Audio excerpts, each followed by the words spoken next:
I can never get enough of that intro. And that Snapchat noise.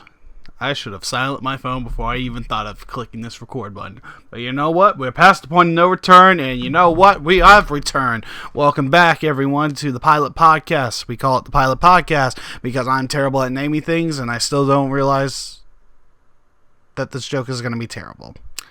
I paused there because my brain doesn't work properly. That's a joke. Alright, people. It's been forever since I've done one of these. I'm not going to check because I don't have my channel a little bit, but it's been at least since February or so since I've done this.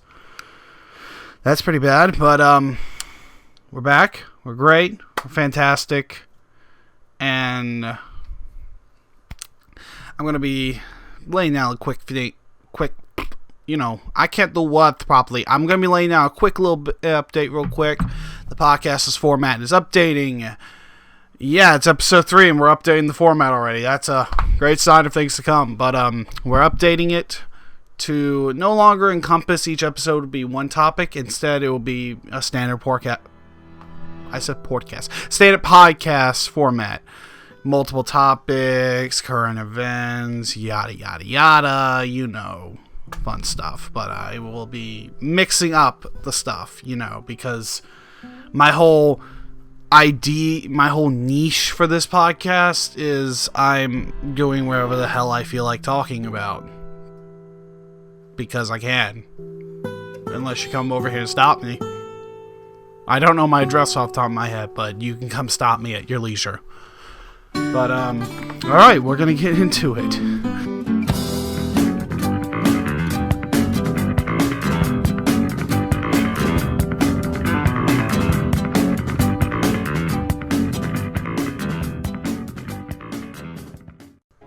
Well, for our first topic of the night, after that weird interruption, we are going to be talking about Young Justice Season 3 Outsiders.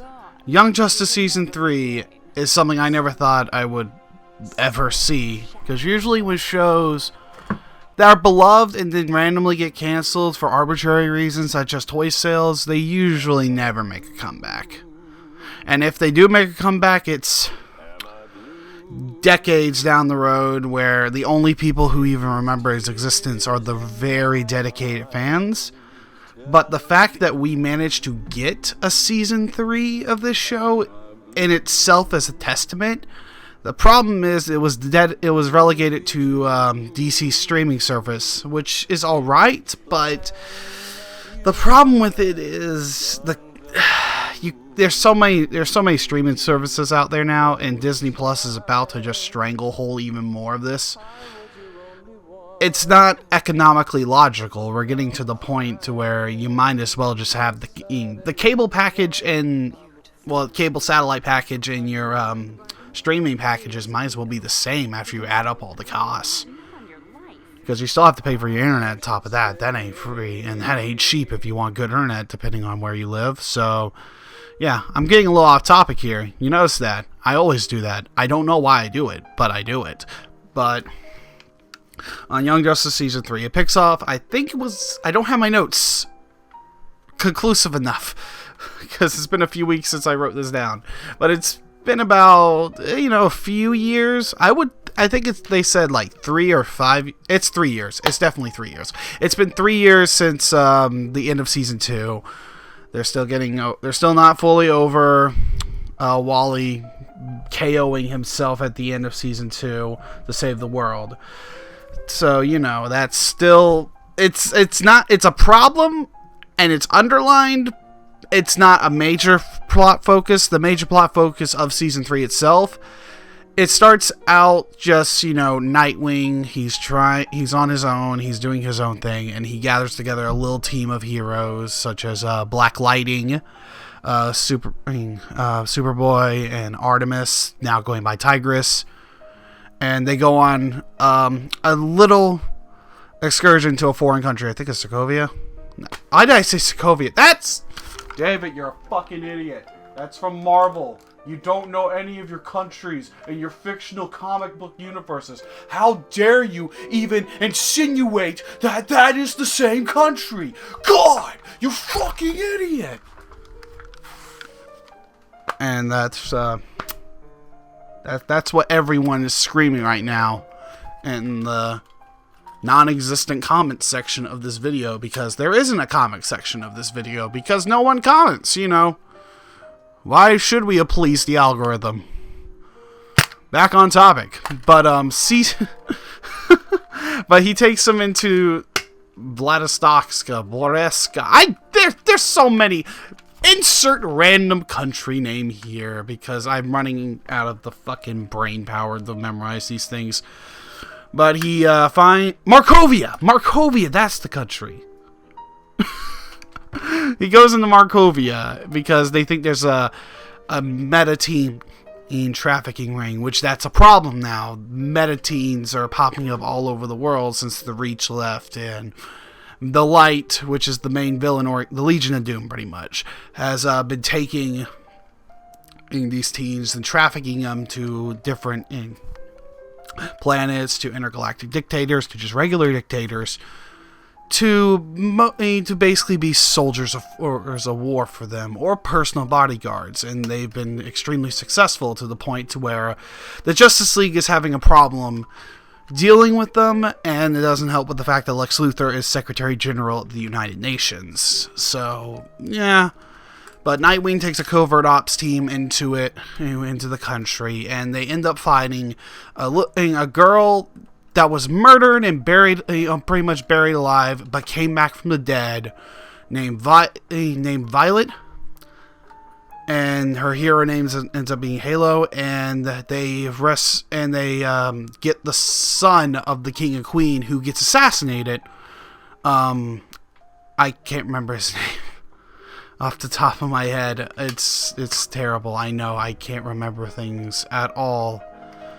Brion. They get Brion. My brain never remembers these things, but they get Brion out because he's exiled from his country. Also, he gets meta powers because he's now Geoforce, which obscure hero is obscure. But they do like a little, I guess, arc in the season of training these heroes up. They also get Forger, one of the bug people that lives on the planet that the new gods live on. And they kind of form their, it's a little pseudo team led by Nightwing, but eventually they get passed off into the team, which might as well be the Teen Titans at this point. But they get passed off into them, which is led by Miss Martian now. And they do their thing, and you have this weird storyline with Batman breaking off from the Justice League, but not really, to form their version of the Light. It's really weird. The story, compared to the last two seasons, is really convolutedly complicated for the show, but I liked it. And I liked it. It's you can understand it. It's just you think in the back of your head, why? Why are we doing all these plot threads? And it has a lot of plot threads that at the very end, I mean, I haven't gotten the fact that Tara from Judas Contract, Teen Titans, is in there.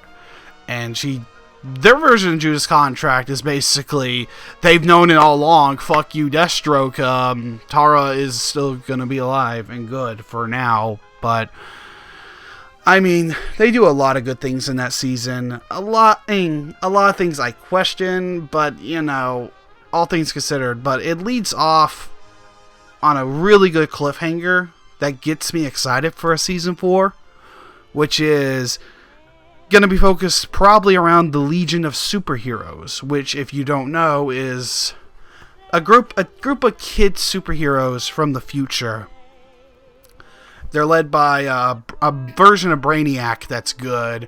They have a boy that's powers literally just expand his body, like he just becomes big, round. It's hilarious. They have basically their version of Stargirl kind of, and Supergirl is also on the team in a lot of continuities. Either she came from the past and joined them, or she already existed there and is just like a descendant of Clark Kent. It means that, it's weird, but comics are weird, but it means we're gonna get the Legion of Superheroes, which means there'll be some cool plots that we could possibly get, considering Darkseid is in the picture. The main villain of season 3 was Granny Goodness, so Darkseid is in the picture 100%. We still have Vandal Savage, Lex Luthor, The Light, and all those people. And with the Legion of Superheroes on top of that, we might get some cool like timely-wimely stories, which will definitely not contradict everything in the timeline because you're bringing in time travel, but it means there's a chance we can get the best hero ever, Booster Gold, and I want to see a little mini arc with Jaime Reyes and Booster Gold. Please, that would be amazing. Fantastic, awesome. I would just sit here and be like, thank you. I don't care. Yeah, that live action Teen Titans show, you make it as trashy as you want. You gave me what I want. In the end. I'm not even going to talk about that show. But Young Justice Season 3, I can't believe we got it. It's a fun ride if you've watched the last 2 seasons, but the way they've done it, just dropping this, I think they should have encouraged more ways for you to go back and watch the other 2 seasons. Like, they should have re-released... Did they ever get a Blu-ray release? They should have released them out on Blu-ray and popped them on some other... Especially Season 3 of Young Justice. I wish they didn't make it an exclusive to the DC streaming service. Like, plop it. I mean, I still don't see the big picture for the DC streaming service. I don't even see it lasting, honestly. But, it would have made more sense to me if they like just plopped it down on Netflix, Hulu, something. I mean, maybe not Hulu, considering that's owned by Disney, but that's other news that we have to get into later. I don't know. Well, but we're going to move on to our next topic, which will be the fun Steven Universe. It ended, technically, maybe. That was a ride. I'm still confused, but Steven Universe Season 5, it was in Eve, ended, I want to say a few months after Adventure Time, pretty much, or a few months before. My memory's a little hazy on the thing, but I know it ended. People were like, about the ending, but then we got the movie, which just released, I believe, last week, and oh my god, this movie...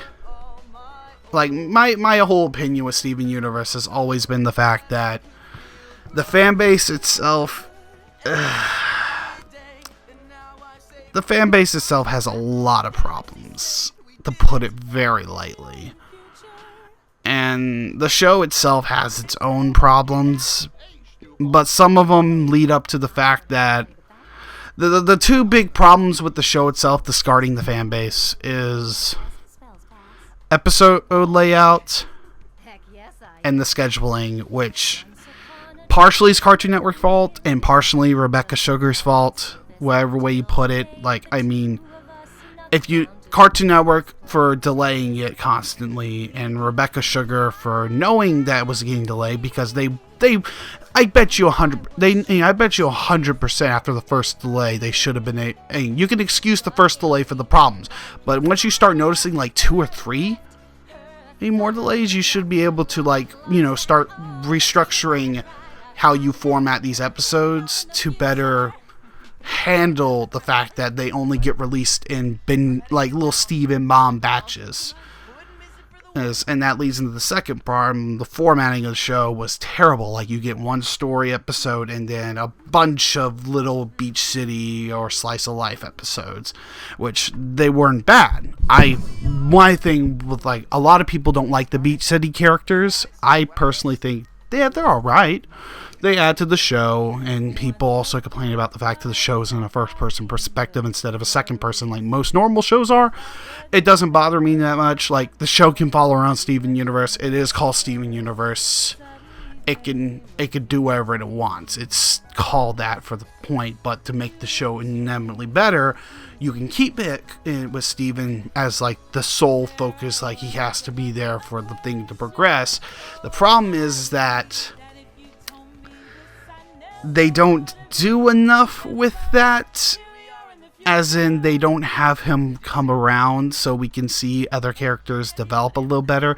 Instead, a lot of character development either goes the way of we retroactively just ignore it. It's like the Fluttershy effect is what I call it from My Little Pony, and I'm totally not plagiarizing that one dude that made a 2-hour-long video about Steven Universe and why he hates it. I think it's Lindsay Ellis. I think that's the channel I'm thinking of. I think that's the channel, but I'm totally not just plagiarizing that line directly from that person. Totally not at all. In a vain attempt to try to get that person to watch this, because if I can get anybody to watch this, it would be awesome. I'm joking. But on that, and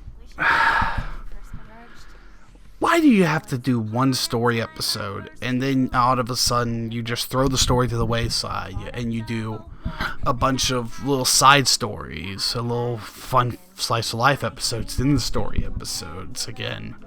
It makes no sense. You should do the story episode, do basically the arc, what you're going to do for that point, like the Crystal Gems with Jasper, against the Homeworld Gem, Jasper, Lapis, and Peridot when they first showed up on Earth. You know, they do that whole arc up to the point of Lapis and Jasper going in the ocean, and Peridot, they stop her and she slowly reforms. They can do that, but then when they get to the cluster part, they can do that, then do some story, then do some size episodes. Then you can go into the cluster arc, and you do the cluster arc, you just go bam, boom, bam, and you do it because it's the stakes are there. You don't need to be piddling around in that. And then, after the cluster arc, you can do, like, well, the excuse I imagine someone would come up with this is how they're going to keep them on the farm at that point, because that's where they were going to do the cluster thing anyway. How you can keep them on the farm, that's where they keep that's where Peridot wants to stay, so that's where most of them hang around because they're trying to keep an eye on Peridot. You can easily write it to keep them there at that farm, or for that barn, for a little longer.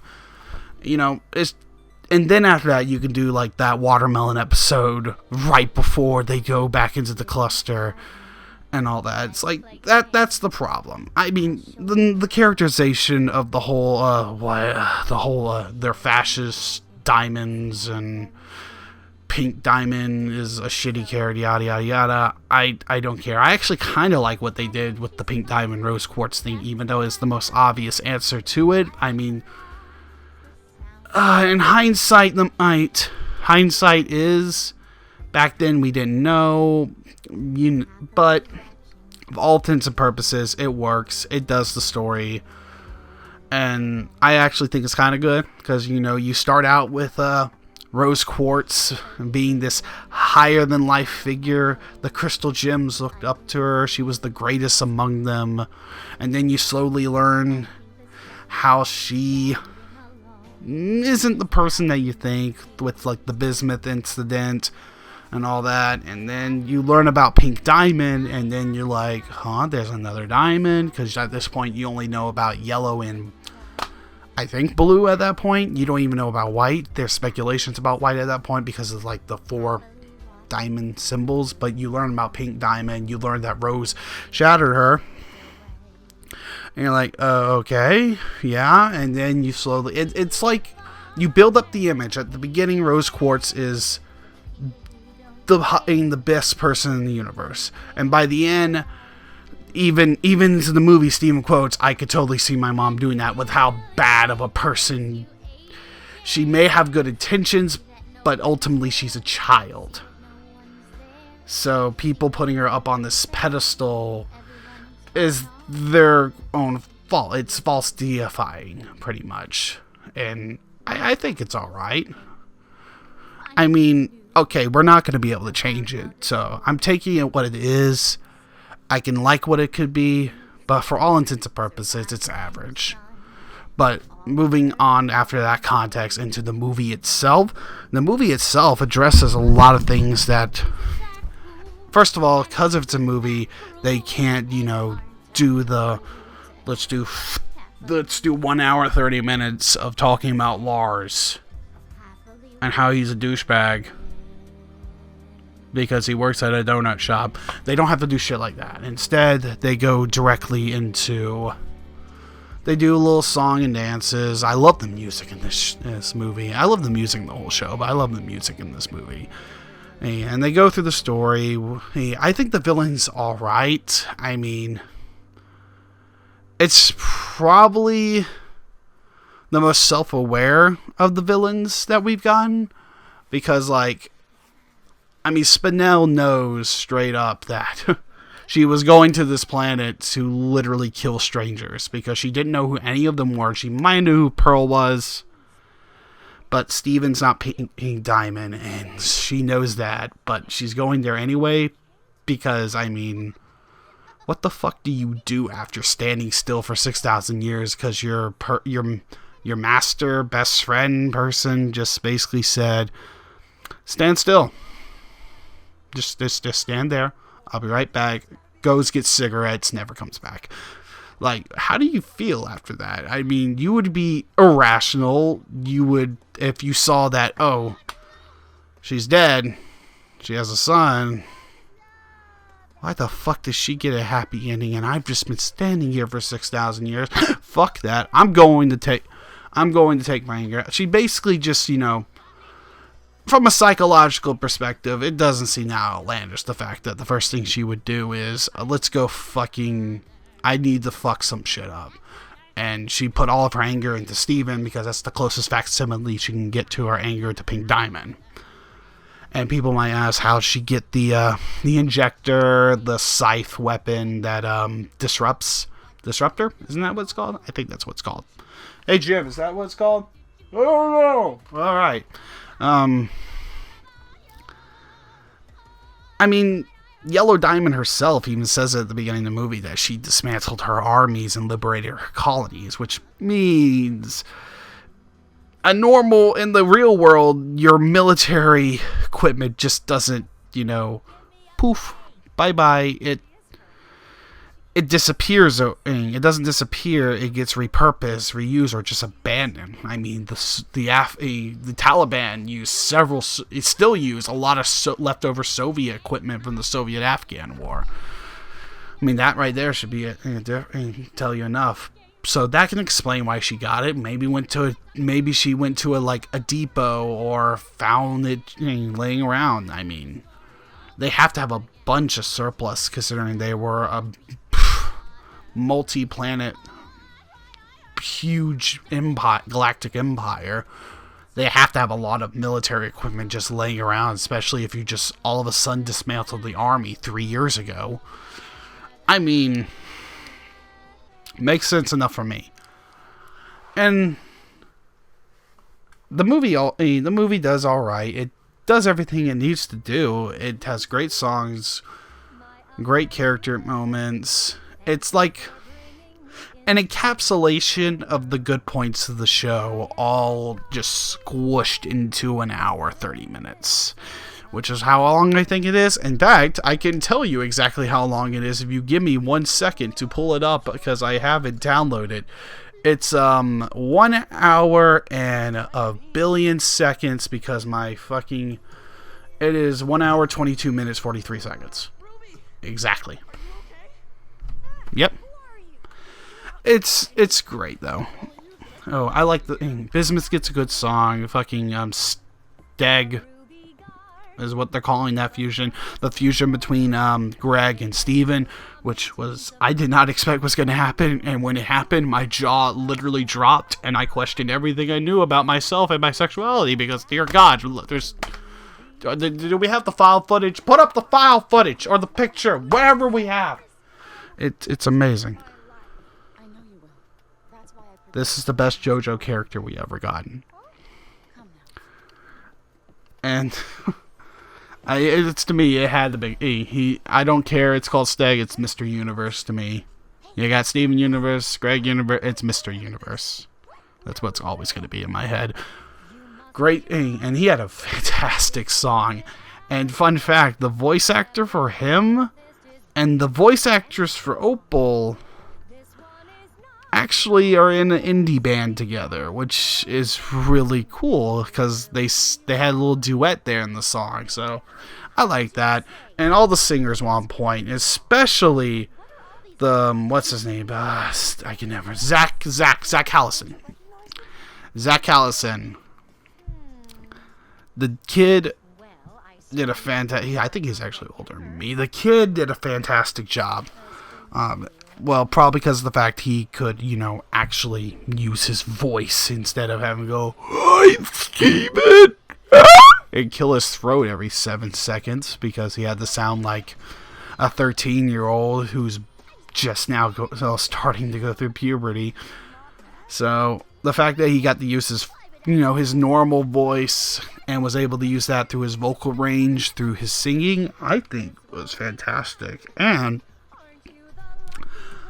segueing into that, he might be able to get to do it more, because as of now, it's not off the table that there might be a season 6.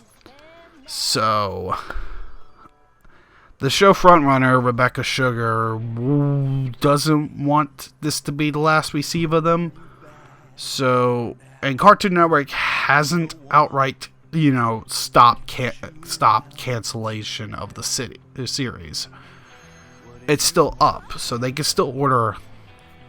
I don't know how long the time period is, but they can still pretty much order at any time another season, and it pretty much can relatively just jump back on a regular production schedule. So it's not off the table.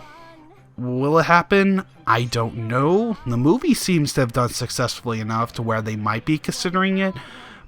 But I see the most likely answer would be that IDW Comics or Dark Horse, picks up and do a run. Like maybe a 24-issue, 50, standard's 50 issues, so probably like a 50-issue run of Steven Universe. And in comic form, picking off where the movie left off, which I think it'd be alright, but I like the music of the show and its musical aspects, so it would lose something if you put into comics.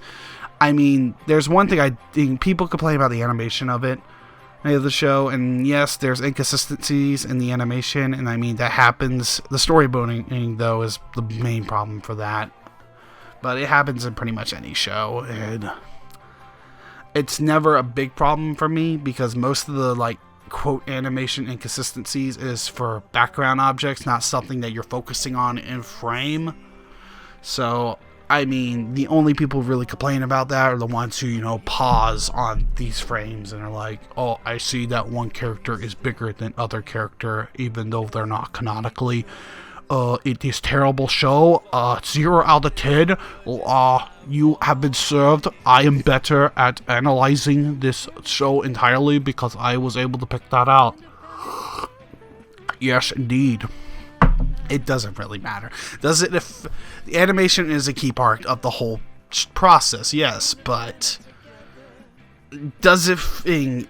But there's limits and situations here, and I mean, it doesn't hurt the overall product. One thing that Steven Universe does really good is the fact that the backgrounds are there's some of my desktop backgrounds actually, and they're beautiful. Like the landscaping artists and stuff, they're just having the time of their life with some of the lighting and the art art they have in the background and the shot and some of the scenic shots. It's really great. Would I like a season 6 if it did happen though? Yeah, I would love to see the concept of Steven older now. He's pretty much finished his the main story, like an epilogue. I would like to see an epilogue season. Like, the movie gave us a taste of that, and I think it would be pretty cool. Like, it doesn't even have to have, if you want to do it doesn't have to have a villain. You can literally just do it with nothing but slice of life stuff, and I would be personally happy. But if you had to have an overarching villain, I don't know. There's a lot of military base gems, like the rubies and probably some amethysts and all that. We could have something along the lines that they've been bred for this. It's not as easy for them to just, stop doing it even after the diamonds have said it. No. You could have a group of gems basically leading not a weird type of insurgency, that their whole goal is to reinstate how things were before with the diamonds, because they remember when them as the military were basically almost top dogs compared to a lot of other gems. Something along those lines. And plus, since there's probably a lot of military equipment out there, you could have like a little mini... You could have a space war arc with this, pretty much. And it would be pretty cool. But I would love to see just, Steven hanging around Beach City. Now he's older, he's relaxed, he has control of his powers. See him and Connie's relationship develop a little more, because it seems like between the 3 years that they, might be an official item. So, that's also really cool. And, it would be just a little, like a little fun epilogue season. I don't know, but we're going to move on to our next topic, which is going very, very, we're on animation now. Let's pump the brakes. Hit that, that clutch, go in the second gear, do a little drift, and go in the other direction. We're going to Nintendo. Some Nintendo news. That's right, Nintendo news. In Nintendo news, they have, finally, I don't have my Switch laying around. I have it way over here. I should have put it near me to not make this awkward.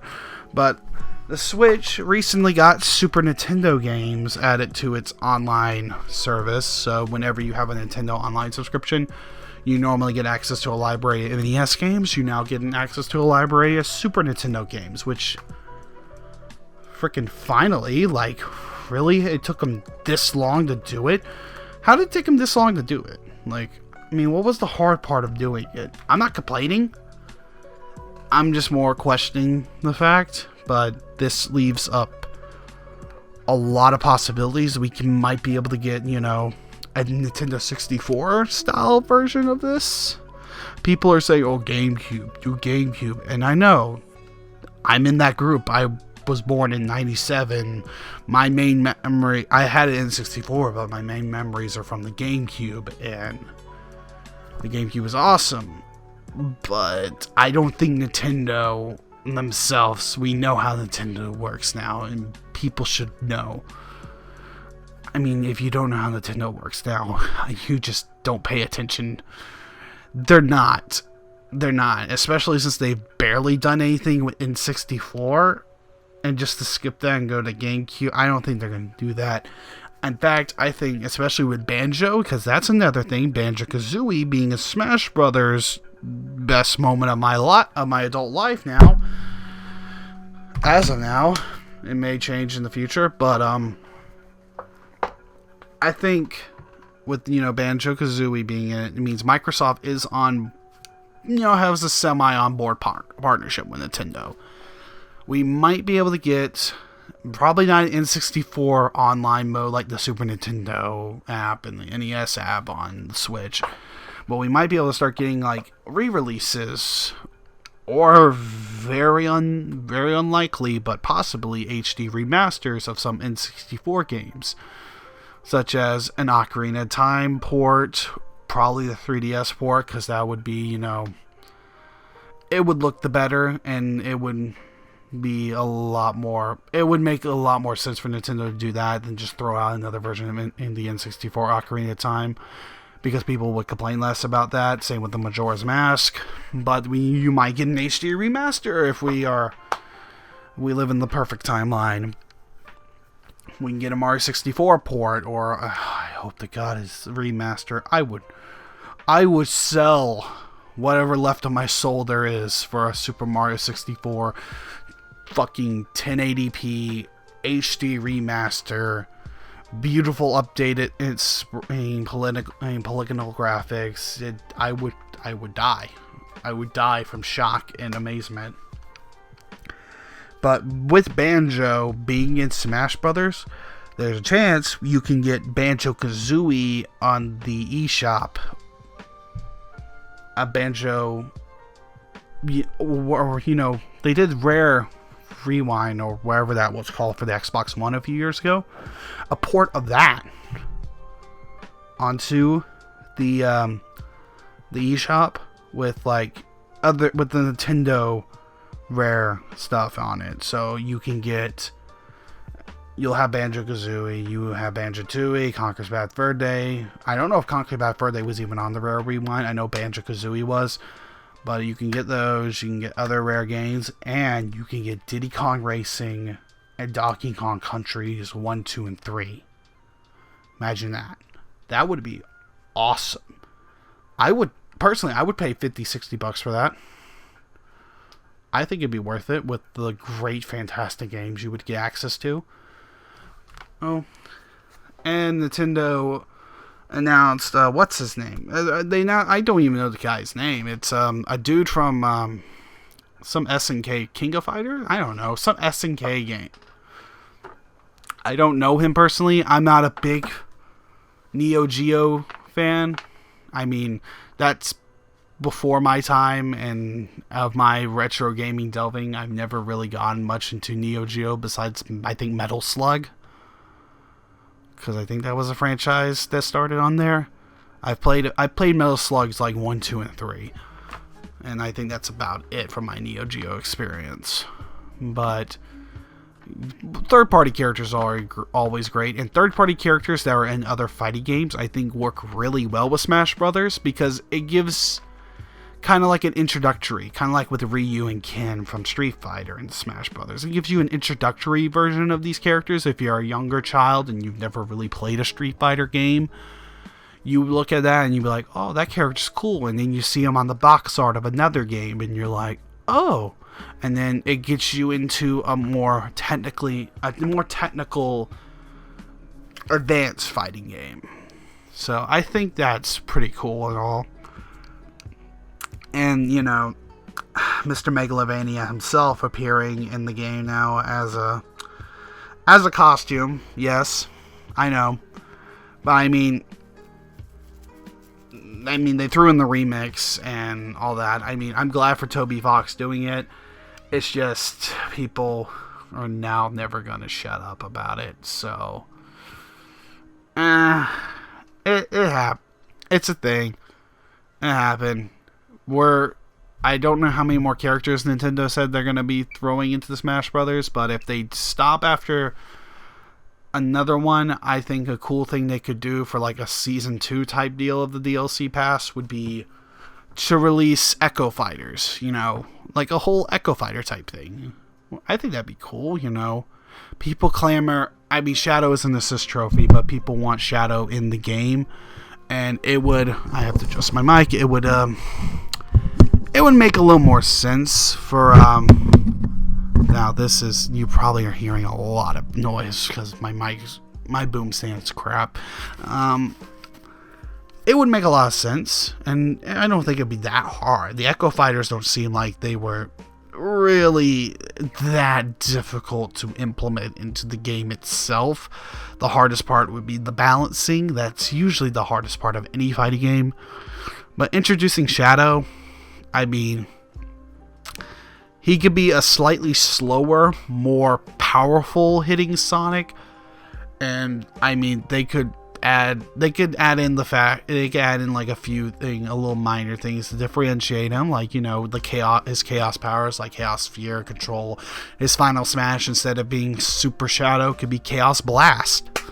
I think it would work. Eric has a good example of an Echo Fighter. I mean, I'm pretty sure there's a million other examples that I could be thinking of, but are not. But that's always been one that's in my head. That kind of obvious that they could have done, but, you know, they never really did for any discernible reason. But I think that's enough of Nintendo news, because, I mean, other than Luigi's Mansion 3 is coming out October 31st. Link's Awakening, the remake, it comes out relatively soon. I think this coming week, the week after. I don't know at all. But that's cool. And yeah, I think that's it for Nintendo news. Now we can go on to another fun topic. One that's not controversial at all. Spider-Man in the MCU. I'm going to give you... This is going to be a very, very short topic. Disney asked for a mile, and Sony wasn't going to give to them. Both companies are... I don't know why... Okay, Disney is a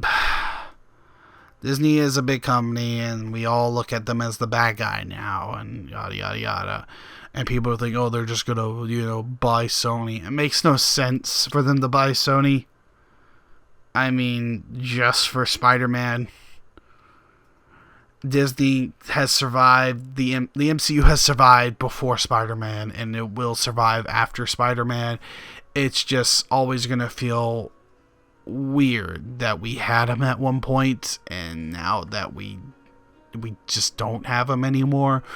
And the next Spider-Man, going wherever, you know, they had Homecoming, Far From Home, wherever the sequel from Far From Home is, it's gonna feel weird and less impactful overall, because the whole...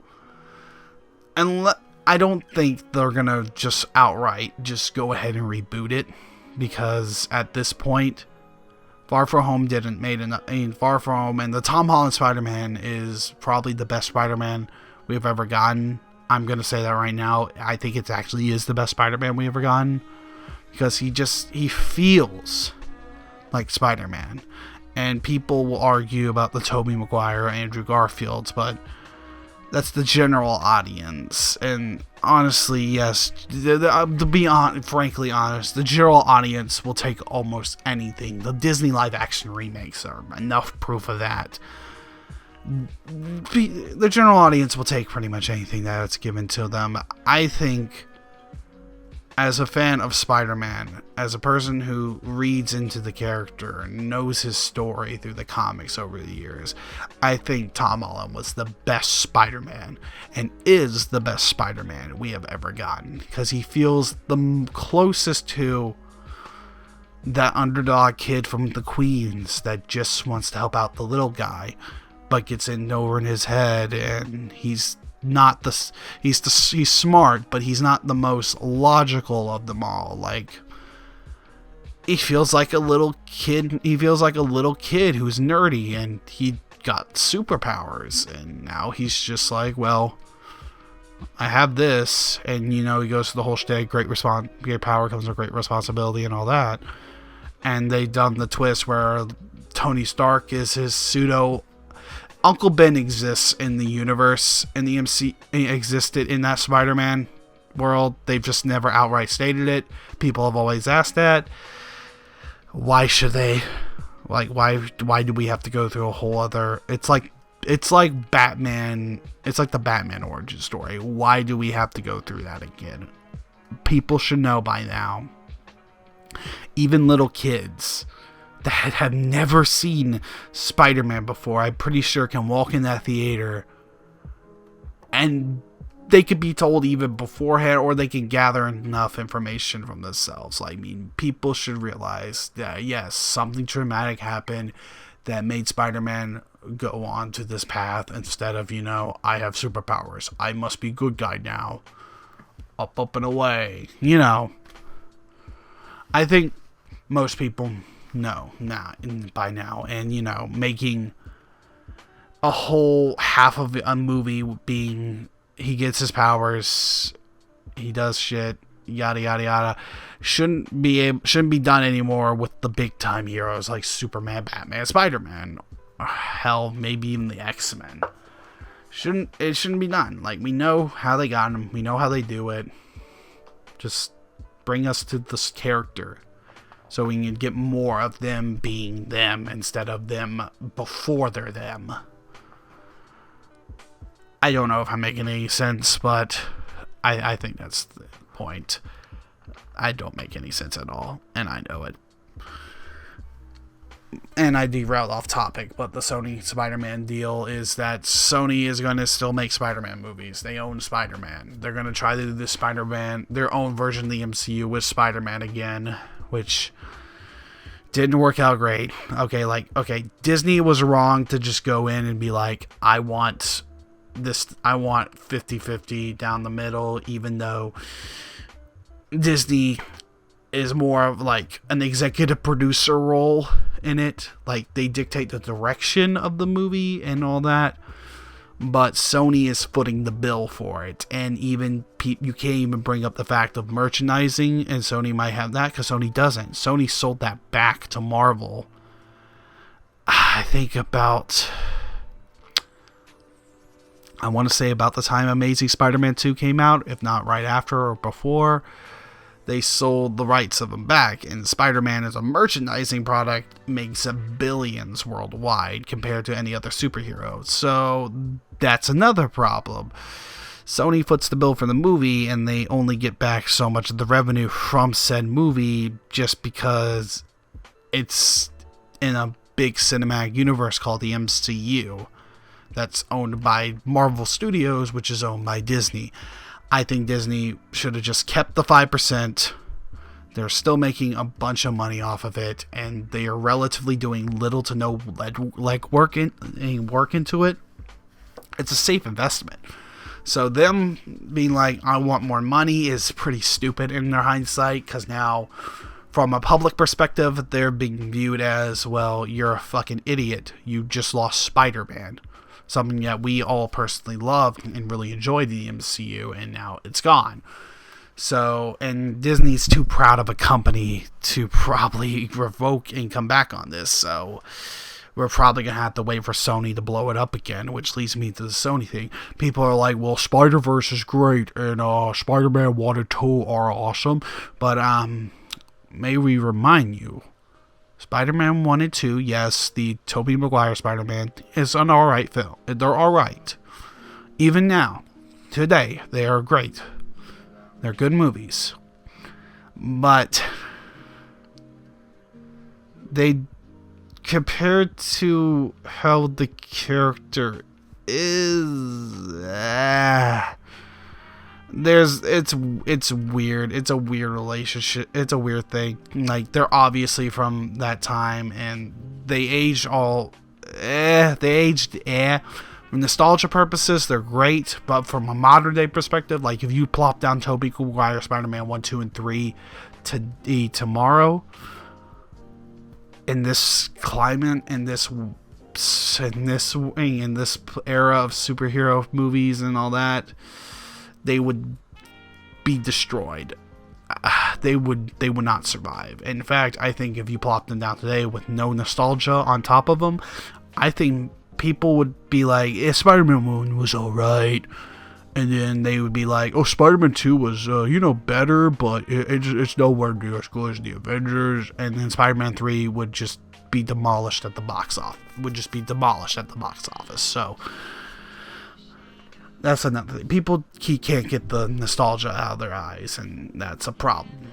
So they're alright movies from all intents and purposes. I don't know why my screen just went to fat black, which is weird, but They're alright movies. I'm repeating myself because I don't have a script. That's another thing. I don't have an actual script for these things. I have a list of topics that I have in front of my face.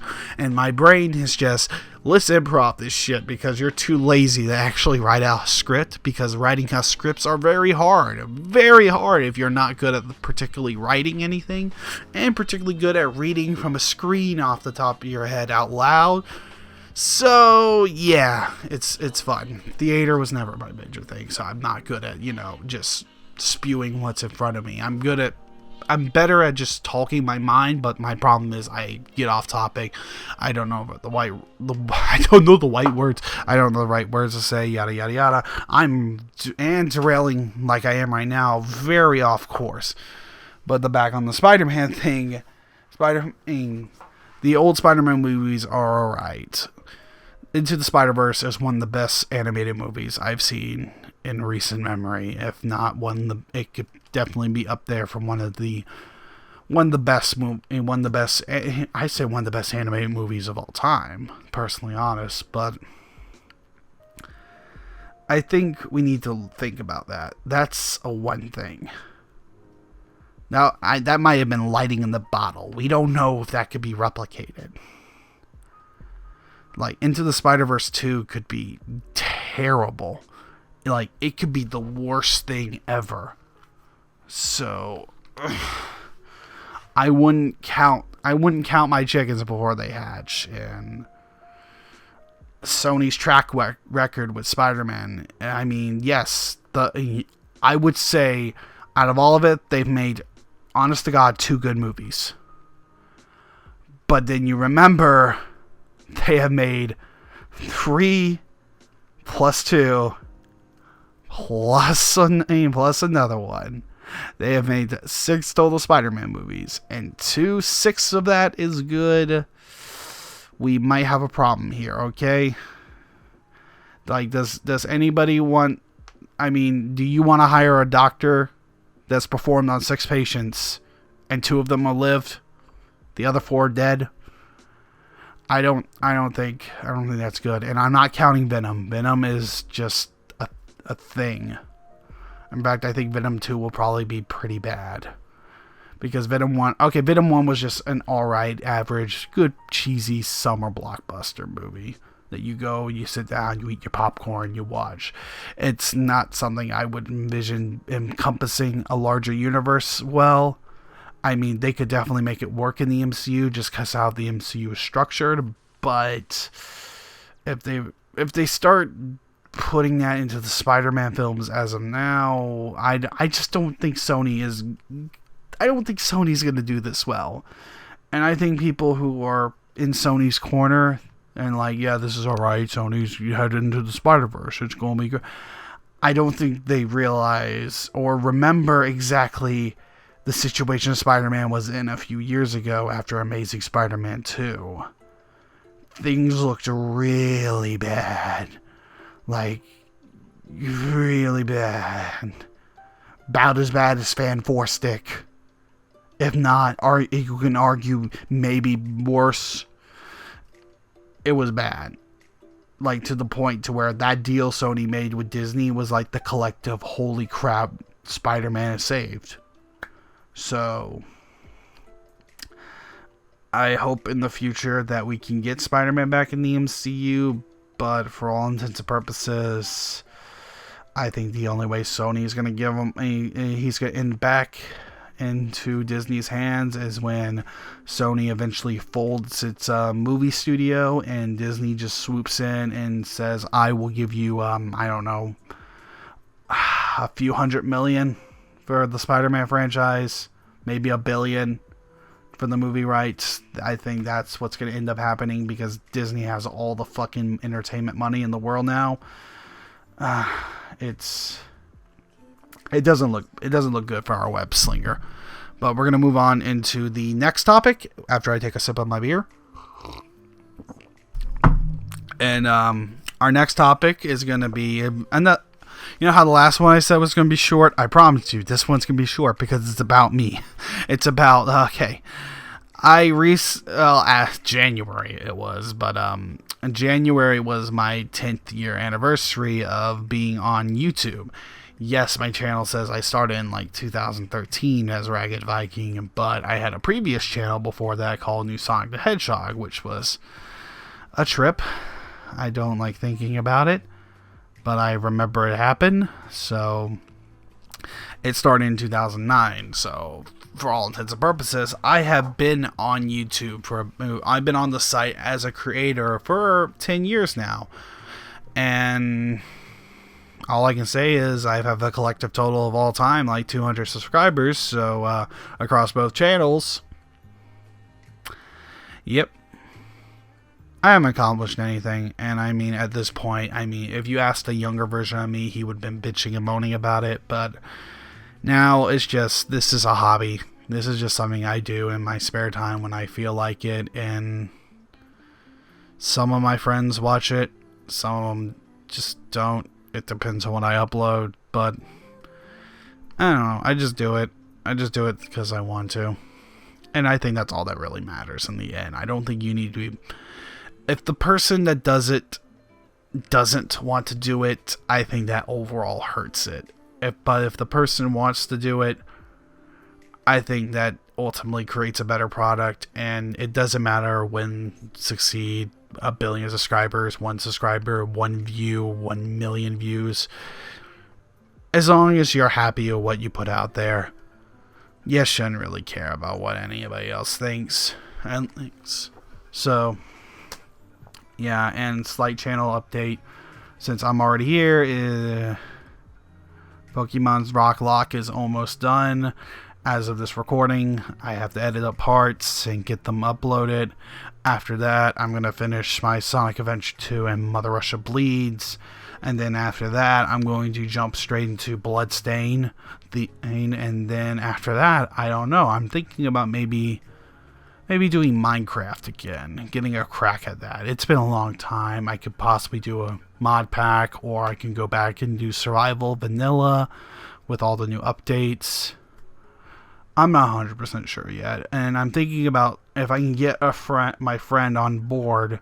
We started a Stardew Valley world during the summer that we really haven't done much with, but I would kind of like to do like a little co-op series. It may be live stream, maybe not. My internet's weird, so it probably won't end up being. But I think it'd be like a little cool, like, laid back, me and him shooting the shit. I mean, I would love to get him on the podcast, but he's never available enough for me to do, for this to be reliable enough for him to be on. Like, he might end up on it. Another friend of mine might end up on it also. At some point, I just don't see it being like a normal thing. That's why for these 3 episodes that I've done now, it's just been me. But I think that's enough about the YouTube stuff. Let's go on to the next thing, which will be Star Wars Episode 9. Yeah. I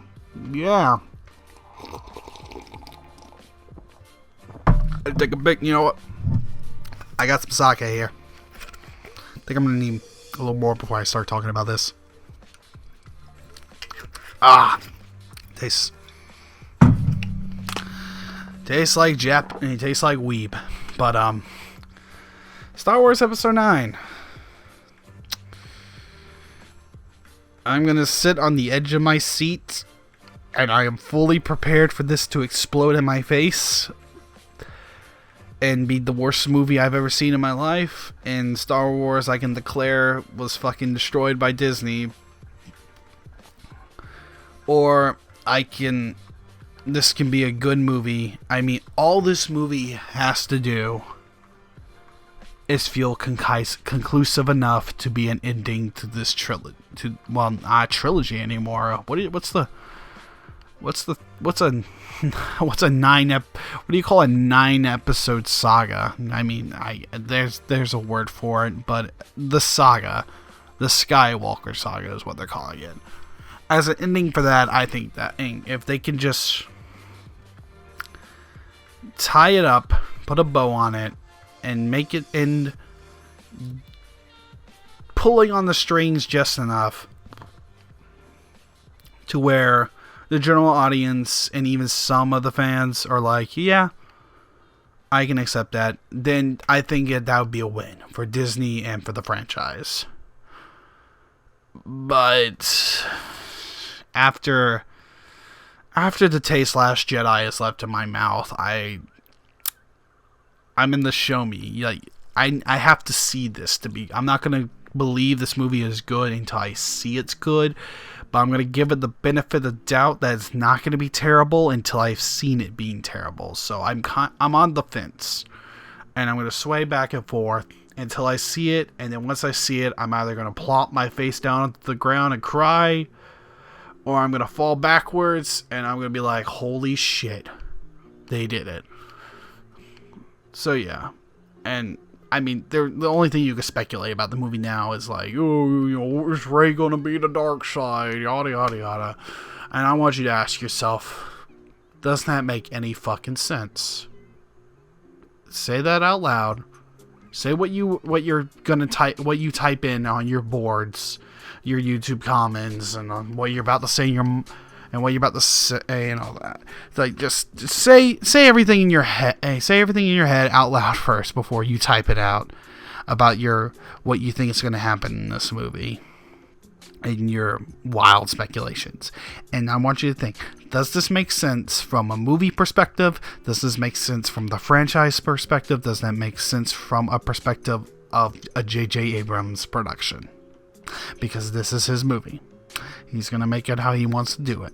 Of course, there's going to be some corporate guidelines from Kathleen Kennedy and the Disney executives. They're going to want this to go a certain way. So, just be prepared is my question. Like, don't expect, like, there are some people who are thinking, oh, it'd be so cool if, like, Darth Maul showed up, or if, like, Ezra Bridger showed up from the Rebels, or we had Ahsoka Tano. And it's like, I want you to think for a second.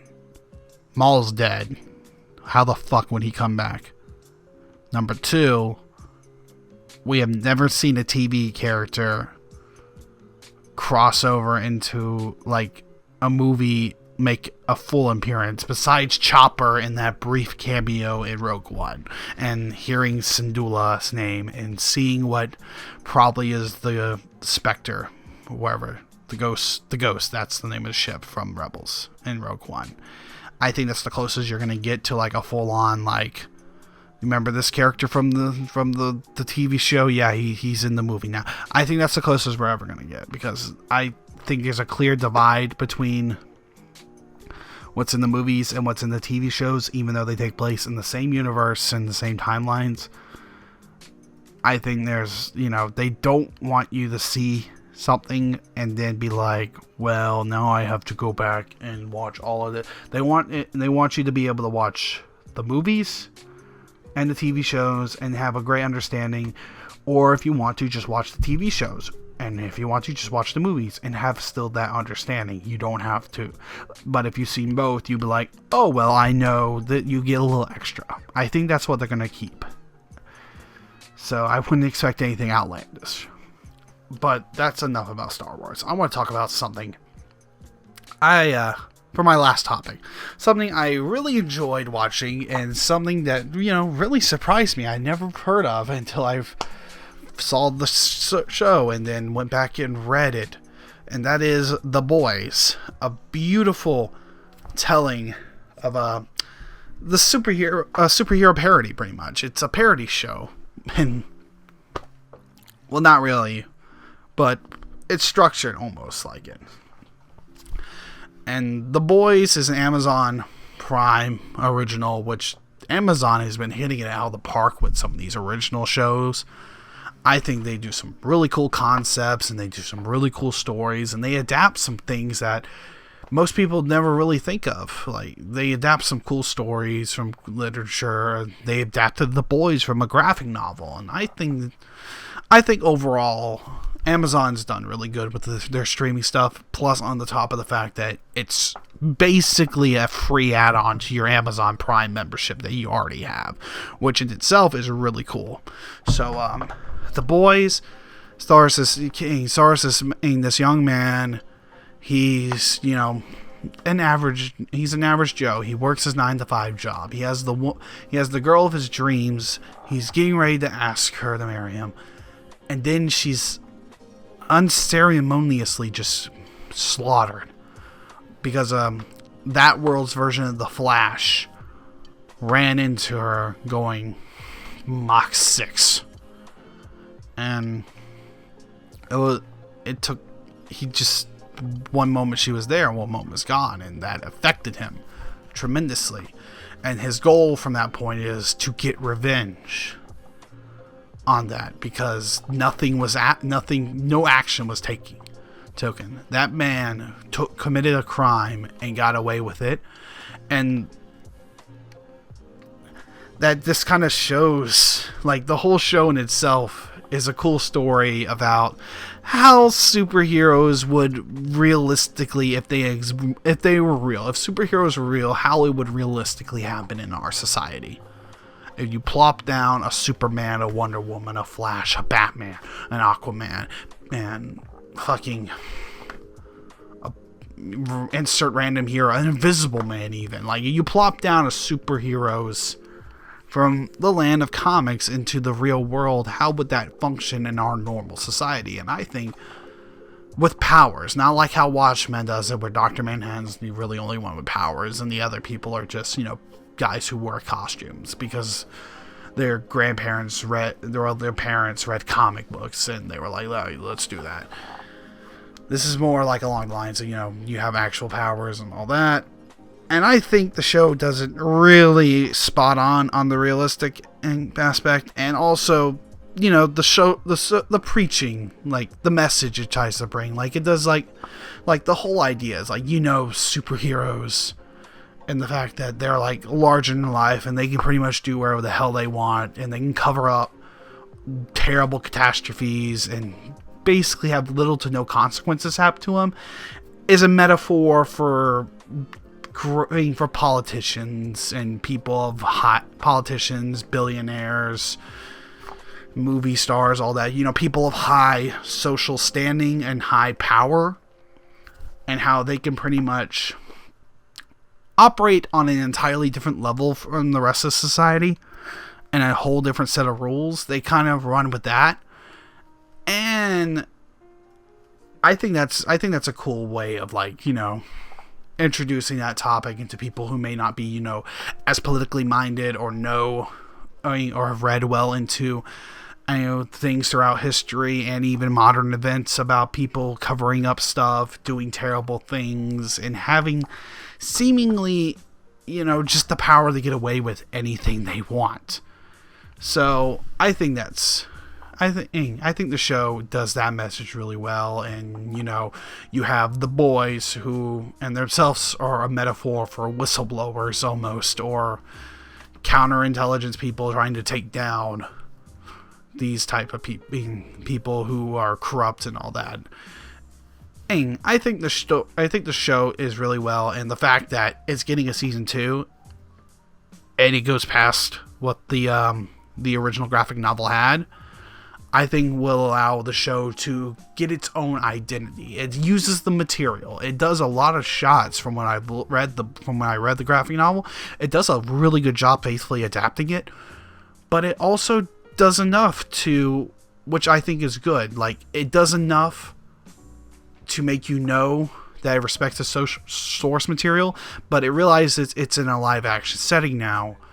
So there are things that can change and things that they can do now that they couldn't previously do with the ink and pen of a graphic novel. So I really enjoy that, and I enjoy the fact that they're gonna flesh it out more in this next season and make it its own thing. And I think this is a show that can run on for at least 3 to 4 seasons before getting fall down. I think they can do the story really well if they do it right for this next season. And I highly recommend that people watch it. I think it's a fantastic show. Fantastic. And I definitely will be looking out for anything that this particular production crew does, and in the future. I don't have their names brought up at the moment, but I'll I'm leaving my links down in the description for different things from the topics. So I think it would be really good if people gave the show a chance, watched it. It deserves the attention that it's gotten, and I think it deserves more attention. It's really good, especially in the way we have superhero movies now, where they're goody good two shoes. We don't really have many dark stuff, and people's idea of dark stuff is just Batman brooding and breaking someone's arm grotesquely. I mean, that's their idea of like dark and edgy, because they cuss and they have sex, and it's a really bleak looking. No, I like The Boys does a dark superhero setting really good, and I think people need to watch this. But that was my last topic, so I'm gonna fail terribly at this ending. I'm not really good at the send-off type deals, but I would like to thank everyone for watching this episode of the Pilot Podcast.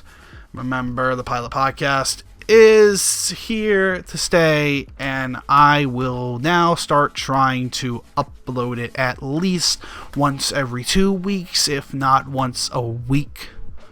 So, on that note, make sure to like the video that this podcast is going to be uploaded on. If you're watching this on Spotify, when and if it manages to get up on there, please check out my YouTube channel, youtube.com/Raggedviking. If you're watching this on YouTube, again, just like and comment on the video. It helps me. If you don't want to, then at least go and check out my Twitter and follow me on that, because that's when I'm going to be updating schedules and all that stuff, letting anybody who happens to follow me know, hey, I might have an episode of the podcast coming out on this day instead of this day. Something might be delayed, to get an update if you want any idea of my erratic schedule. So, on that note, I thank everyone for watching. I hope everyone has a good night, and have a good one. お前はもう